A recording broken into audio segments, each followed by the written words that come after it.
لا يؤاخذكم الله باللغو في أيمانكم ولكن يؤاخذكم بما كسبت قلوبكم والله غفور حليم.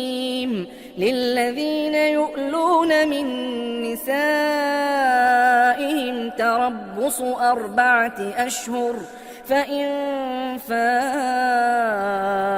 فإن الله غفور رحيم.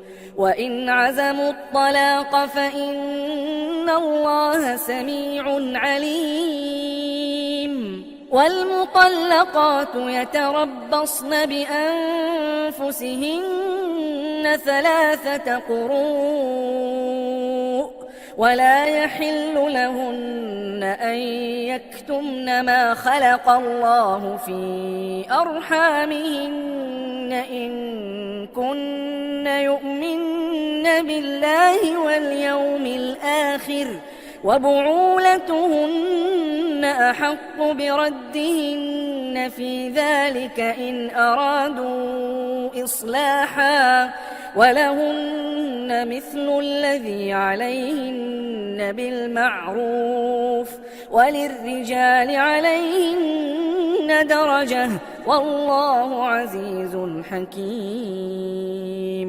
الطلاق 2 فإمساك بمعروف أو تسريح بإحسان ولا يحل لكم أن تأخذوا مما آتيتموهن شيئا إلا أن يخافا ألا يقيما حدود الله فإن خفتم ألا يقيما حدود الله فلا جناح عليهما فيما افتدت به تلك حدود الله فلا تعتدوها ومن يتعد حدود الله فأولئك هم الظالمون.